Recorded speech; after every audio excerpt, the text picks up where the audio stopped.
Breaking చూస్తున్నాం. Andhra Pradesh special enforcement bureau SEB ను రద్దు చేస్తూ ఆంధ్రప్రదేశ్ సర్కార్ కీలక నిర్ణయం తీసుకుంది. ఇందుకు సంబంధించిన ఉత్తర్వులను డీజీపీ ద్వారకా తిరుమలరావు జారీ చేశారు. సెబ్ ఏర్పాటు చేస్తూ గత ప్రభుత్వం జారీ చేసిన 12 జీవోలు రద్దు చేశారు. ఎక్సైజ్ శాఖలోని 70% ఉద్యోగులు సిబ్బందిని సెబ్ కు కేటాయించింది గత సర్కార్. వారందరినీ రిలీవ్ చేసి ఎక్సైజ్ శాఖలో రిపోర్ట్ చేయాలని డీజీపీ ఆదేశించారు. సెబ్ విభాగంలో వివిధ హోదాల్లో పనిచేస్తున్న అధికారులను వారి మాతృశాఖల్లో రిపోర్టు చేయాలని సూచించారు. సెబ్ కు చెందిన ఫర్నిచర్, వాహనాలు, కంప్యూటర్లు, అద్దె భవనాలను ఎక్సైజ్ శాఖకు అప్పగించాలని ఆ ఉత్తర్వుల్లో స్పష్టంగా పేర్కొన్నారు. ఇన్నాళ్లు ఎక్సైజ్ శాఖకు అనుబంధంగా సెబ్ పనిచేసింది.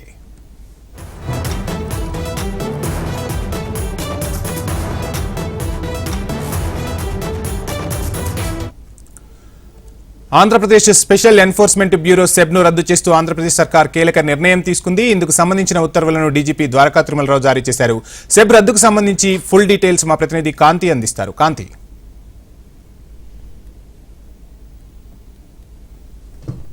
ఆంధ్రప్రదేశ్ ప్రభుత్వం ఎక్సైజ్ శాఖలో కొన్ని కీలక నిర్ణయాలు తీసుకునేందుకు ఎక్సైజ్ పాలసీ పైన కసరత్తు చేపట్టింది. ఎక్సైజ్ పాలసీకి సంబంధించి గత ప్రభుత్వంలో ఏదైతే ఏర్పాటు చేసినటువంటి సెబ్ను రద్దు చేస్తూ ఈరోజు ఉత్తర్వులు జారీ చేయడం జరిగింది. ఇందులో ఎవరైతే పనిచేస్తున్నారో ఎక్సైజ్ సంస్థ మాతృ సంస్థగా ఉన్నటువంటి స్పెషల్ ఎన్ఫోర్స్మెంట్ బ్యూరోలో పనిచేస్తున్న వారందరినీ కూడా తిరిగి మాతృ సంస్థకు కేటాయించింది. అయితే దీని మొత్తంగా సెబ్లో 4393 మంది ఇందులో ఉన్నారు. ఆ సబ్ నుంచి మొత్తంగా అందరూ కూడా ఎక్సైజ్ శాఖకు బదిలీ చేసింది.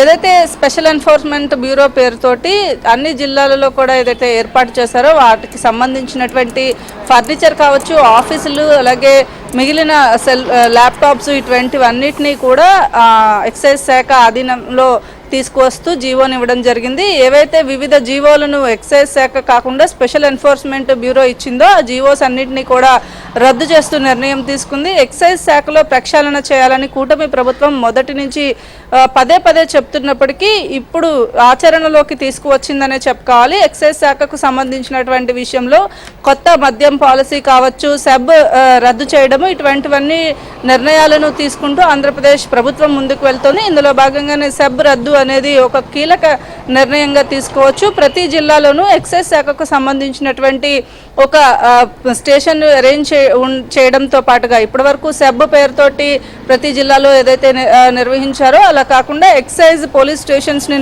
ఏర్పాటు చేయడం, దాంతో భాగంగా ఒక ఎస్ఐ, కానిస్టేబుల్, ఏఎస్ఐస్ ఇట్లా గతంలో ఏదైతే 2019కి ముందు ఎక్సైజ్ పోలీస్ స్టేషన్స్ ఎట్లా ఉండేవో అలానే మళ్ళీ కూడా చేసుకురావాలని నిర్ణయం తీసుకున్నారు. దాంట్లో భాగంగా ఏదైతే క్యాబినెట్లో ముందుగా మంత్రిమండలి ఆమోదం తీసుకున్న తర్వాత దీనికి సంబంధించినటువంటి కసరత్తునైతే ప్రభుత్వం చేపట్టింది. ఇందులో భాగంగానే సెబ్ రద్దు చేస్తూ ఈరోజు కొన్ని కీలక నిర్ణయం ఆంధ్రప్రదేశ్ ప్రభుత్వం తీసుకుందనే చెప్పాలి. దీంట్లో భాగంగా సెబ్ కార్యాలయాలన్నింటినీ కూడా పూర్తిగా ఎక్సైజ్ శాఖ ఆధీనంలోకి రావడమే కాకుండా దీంట్లో ఉన్నటువంటి ఫర్నిచరు లేకపోతే ఇందులో పనిచేస్తున్నటువంటి ఉద్యోగులు సైతం ఎక్సైజ్ శాఖకు బదిలీ చేస్తూ ఉత్తర్వులను జారీ చేయడం జరిగింది. వంశీ, రైట్, థ్యాంక్ యూ కాంతి.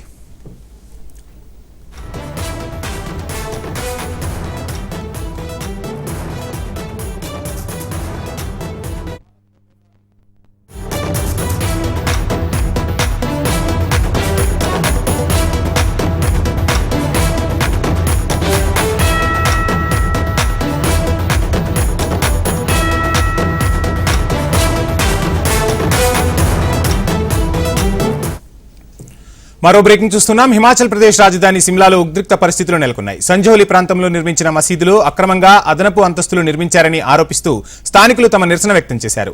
దేవభూమి సంఘటన్ ఆధ్వర్యంలో హిందూ సంఘాలు, స్థానికులు మసీదు ముందు బైఠాయించి పెద్ద ఎత్తున నిరసన వ్యక్తం చేశారు. 10 ఏళ్ల కిందట చట్ట వ్యతిరేకంగా నిర్మించిన 4 అంతస్తుల మసీదును కూల్చివేయాలని డిమాండ్ చేశారు. ఈ మేరకు రోడ్డుపై బైఠాయించి పెద్ద ఎత్తున ఆందోళన చేపట్టారు. హిమాచల్నే తానా హైవే, దేవభూమికో బచానా హై, భారత్ మాతాకి జై వంటి నినాదాలు చేశారు. పోలీసులు నిరసనకారులను అడ్డుకునే ప్రయత్నం చేశారు. దీంతో పోలీసులు, ఆందోళనకారుల మధ్య వాగ్వాదం, తోపులాట చోటు చేసుకున్నాయి. పరిస్థితిని అదుపు చేసేందుకు పోలీసులు లాఠీచార్జ్ చేశారు. వాటర్ కెనాన్లను వినియోగించారు. రాళ్ల దాడి, ఘర్షణల్లో ఒక నిరసనకారుడు, ఒక సైనికుడు గాయపడ్డట్టు సమాచారం.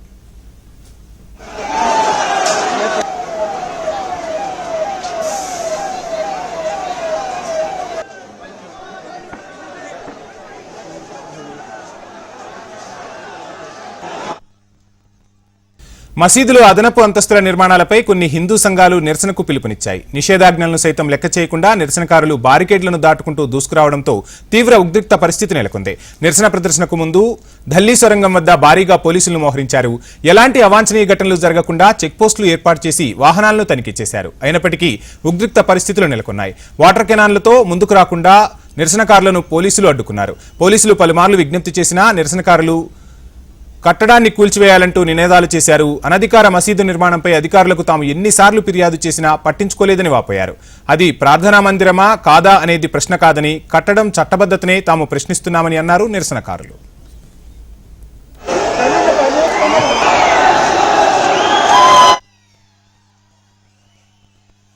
देखिए जो अवैध निर्माण हुआ है इसके विषय में आप लोगों के माध्यम से हमने पहले भी देखा कि हिमाचल सरकार के मंत्री अनिरुद्ध सिंह जी ने जो बयान दिया कि अवैध है, इसको गिराया जाना चाहिए नहीं, बल्कि उन्होंने ये कहा कि गिरेगी।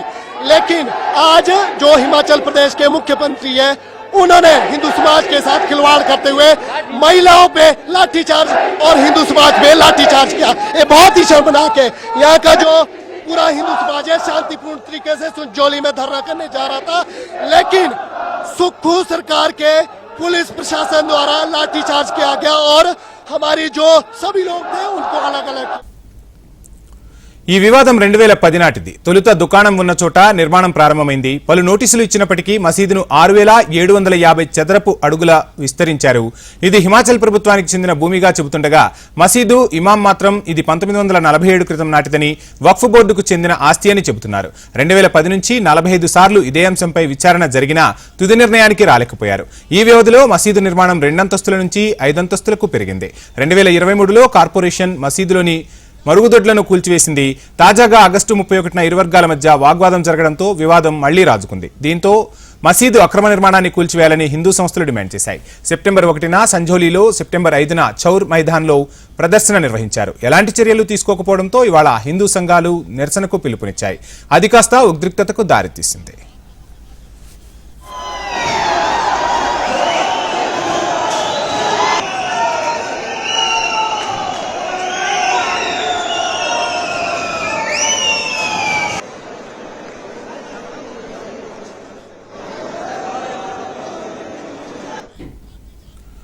తన స్కూటర్ రిపేర్ చేయలేదన్న కోపంతో ఓలా షోరూమ్ ని తగలబెట్టాడు ఓ యువకుడు. కర్ణాటకలోని కలబురిగిలో నదీం అనే యువకుడు ఓలా ఎలక్ట్రిక్ షోరూమ్ ను పెట్రోల్ పోసి తగలబెట్టాడు. 20 రోజుల క్రితం కొన్న స్కూటర్లో సమస్యలు రావడంతో నదీం రిపేర్ కోసం షోరూమ్ స్టాఫ్ ను సంప్రదించాడు. అయితే ఎన్నిసార్లు వెళ్లినా అక్కడి సిబ్బంది నిర్లక్ష్యంగా సమాధానం చెప్పడంతో ఆగ్రహానికి గురైన యువకుడు షోరూమ్ కు నిప్పంటించాడు.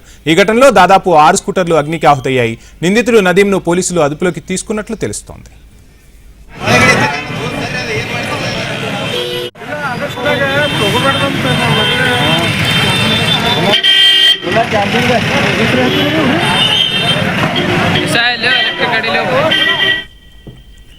చెరువులు, నాలాలు, కుంటల కబ్జాదారులకు సీఎం రేవంత్ స్ట్రాంగ్ వార్నింగ్ ఇచ్చారు. చెరువులను కబ్జా చేసిన వాళ్లను వదిలే ప్రసక్తే లేదన్నారు రేవంత్. కబ్జా చేసిన వారు వారిగానే ఖాళీ చేసి వెళ్లిపోవాలని సూచించారు. లేకపోతే హైడ్రా రంగంలోకి దిగి నేలమట్టం చేస్తుందని హెచ్చరించారు. హిమాయత్ సాగర్, ఉస్మాన్ సాగర్ దగ్గర కొందరు ఫామ్ హౌజ్లు కట్టుకున్నారని ముఖ్యమంత్రి రేవంత్ రెడ్డి గుర్తు చేశారు. ఫామ్ హౌజ్లలోని డ్రైనేజీ నీరు జంట జలాశయాల్లో కలుపుతున్నారని చెప్పారు. చెరువులు, కుంటల్ని ఆక్రమించి కట్టిన కట్టడాల వల్ల ఆకస్మిక వరదలు వస్తున్నాయన్నారు రేవంత్. ఆక్రమణదారులు ఎంతటి వారైనా వదిలిపెట్టే ప్రసక్తే లేదన్న రేవంత్ ఎఫ్టీఎల్ బఫర్ జోన్లలో నిర్మించిన అక్రమ కట్టడాలను కూల్చివేసే బాధ్యత తమదే అని స్పష్టం చేశారు. అక్రమ నిర్మాణాల కూల్చివేతకు కోర్టుల్లో కూడా పోరాడతామని చెప్పుకొచ్చారు తెలంగాణ సీఎం. ఎవరో బలిసినోడు కట్టుకున్న ఫామ్ హౌస్ డ్రైనేజ్ నీళ్లు గండిపేట తాగు నీళ్ళలో కలుస్తుంటే ఆ నీళ్ళని నగర ప్రజలకు తాగడానికి ఇస్తే ముఖ్యమంత్రిగా నేను వైఫల్యం చెందినట్టు కాదా? ఒక్కసారి ఆలోచన చెయ్యండి. భవిష్యత్ తరాలకు అందించాల్సిన బాధ్యత చెరువులు, కుంటలు, నాలాలను ఎవడెవడో ఆక్రమించుకుంటే వాళ్ళ ఆక్రమణలో చెరబడితే ఇవాళ నగరం మీద ఉప్పెనై వరదలు వస్తున్నాయి. ఆ వరదలు ఎక్కడికి వెళ్తున్నాయి? బస్తీలో ఉన్న పేదోళ్ళ ఇళ్లకు పోతున్నాయి. పేదోళ్ళు జీవితకాలం కష్టపడి సంపాదించుకున్న ఫ్రిడ్జ్, టీవీ, మంచము, బట్టలు, కట్టుకున్న బట్టలతో సహా అర్ధరాత్రి పూట వాళ్ళ ఇళ్లకు నీళ్లు వస్తే తడిసి ముద్దయి అనాథలాక రోడ్డు మీద నిలబడాల్సిన పరిస్థితులు వచ్చినాయి. మున్నేరు వాగు పక్కన ఖమ్మంలో అయినా, వరంగల్ జిల్లాలో అయినా, హైదరాబాద్ నగరంలో అయినా, కృష్ణానది ఒడ్డున మునిగే ప్రాంతాలైనా దుర్మార్గులు ఆక్రమించుకున్న చెరువుల వల్లనే ఇవాళ వరదలు వస్తున్నాయి. అందుకే హైడ్రాను ప్రారంభించడం. హైడ్రా స్పెషల్ టాస్కే ఈ చెరువులను ఆక్రమించిన వాళ్ళను చెరబట్టాలని, చెరబట్టిన వాళ్ళ నుంచి విడిపించాలని, అలాంటి వాళ్ళని అవసరమైతే చెరసాలకు తోలాలనేది నా ప్రభుత్వ విధానం. అందులో ఎంత గొప్ప వ్యక్తులున్నా, ఎంత మహామహులున్నా వాళ్ళు చెరువులను వదలక తప్పదు. అందుకే ఈ వేదిక మీద నుంచి గొప్ప వ్యక్తులకు నేను విజ్ఞప్తి చేస్తున్నా, అయ్యా ఆక్రమించుకున్న చెరువులను మీరే వదలండి, గౌరవంగా పక్కకు తప్పుకోండి, నీటిపారుదల శాఖకు అప్పగించండి.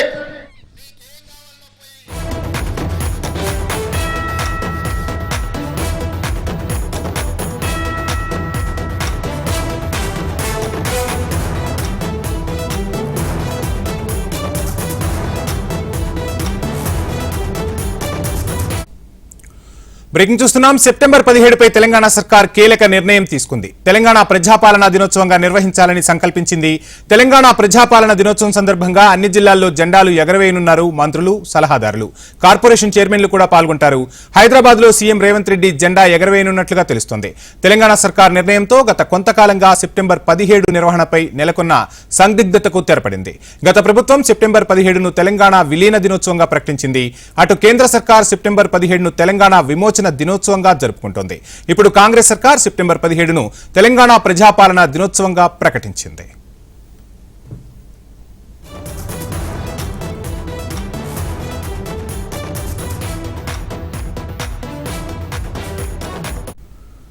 సెప్టెంబర్ 17పై తెలంగాణ సర్కార్ కీలక నిర్ణయం తీసుకుంది. తెలంగాణ ప్రజాపాలనా దినోత్సవంగా నిర్వహించాలని నిర్ణయించింది. ఈ నిర్ణయానికి సంబంధించిన ఫుల్ డీటెయిల్స్ మా ప్రతినిధి ప్రవీణ్ అందిస్తారు. వంశీ, సెప్టెంబర్ 17ను ప్రజాపాలన దినోత్సవంగా జరపాలని చెప్పేసి కూడా రాష్ట్ర ప్రభుత్వం నిర్ణయం తీసుకుంది. అందుకు సంబంధించిన ఉత్తర్వులు కూడా కాసేపటి క్రితమే విడుదల చేసింది. తెలంగాణ రాష్ట్ర వ్యాప్తంగా కూడా 32 జిల్లాల్లో కూడా జెండా ఆవిష్కరించే ప్రతినిధుల పేర్లను కూడా ఖరారు చేస్తుంది. గత కొంతకాలంగా కూడా సెప్టెంబర్ 17ను తెలంగాణ ప్రభుత్వం ఏ విధంగా కూడా నిర్వహిస్తుంది, దానికి ఏం నామకరణం చేస్తుంది అనే దానిపై కూడా ఒక క్లారిటీ లేని నేపథ్యంలో మాత్రం కాసేపు క్రితమే రాష్ట్ర ప్రభుత్వం మాత్రం ఒక కీలక నిర్ణయం అయితే తీసుకుందని చెప్పుకోవచ్చు. సెప్టెంబర్ 17ను ప్రజాపాలన దినోత్సవంగా నిర్వహించాలని చెప్పి ప్రభుత్వం అయితే ఒక నిర్ణయం తీసుకుంది. తెలంగాణలో ప్రతి జిల్లాలో జిల్లా కేంద్రాల్లో కూడా జాతీయ జెండాని ఆవిష్కరించాలని చెప్పేసి కూడా 32 జిల్లాలకు సంబంధించిన ప్రజాప్రతినిధుల పేర్లు కూడా ఇప్పటివరకు ఖరారు చేస్తుంది. కాబట్టి హైదరాబాద్ లోని పేరెంట్ హౌస్ లో అధికారికంగా కార్యక్రమాలు నిర్వహించాలని చెప్పేసి కూడా కేంద్ర ప్రభుత్వం గతం నుంచి కూడా భావిస్తున్న నేపథ్యంలో మాత్రం తెలంగాణలో మాత్రం గత ప్రభుత్వం మాత్రం తెలంగాణ విలీన దినోత్సవంగా మాత్రం ఇప్పటివరకు జరుపుకున్న సిచ్యువేషన్ కనిపిస్తుంది. అదేవిధంగా కేంద్ర ప్రభుత్వం మాత్రం తెలంగాణకు సంబంధించినందుకు మాత్రం ఏదైతే తెలంగాణ విమోచన దినోత్సవం కూడా గత నుంచి కూడా జరుపుకున్న సిచ్యువేషన్ ఉంది. తాజాగా కూడా కొత్త ప్రభుత్వంలో కూడా ప్రజాపాలన దినోత్సవం కూడా జరుపుకోవాలని చెప్పేసి కూడా ప్రభుత్వం నిర్ణయం అయితే తీసుకుంది. కాబట్టి పారాగౌన్స్ వేదిక కూడా ఈ వేదికలు మాత్రం జరగబోతున్నాయని చెప్పుకోవచ్చు Vamshi. Right, thank you Praveen. ఇవి ఇప్పటి వరకు ఉన్న న్యూస్ అవర్ అప్డేట్స్. చూస్తూనే ఉండండి హెచ్ఎం టీవీ. వార్త ఆగదు, నిజం దాగదు.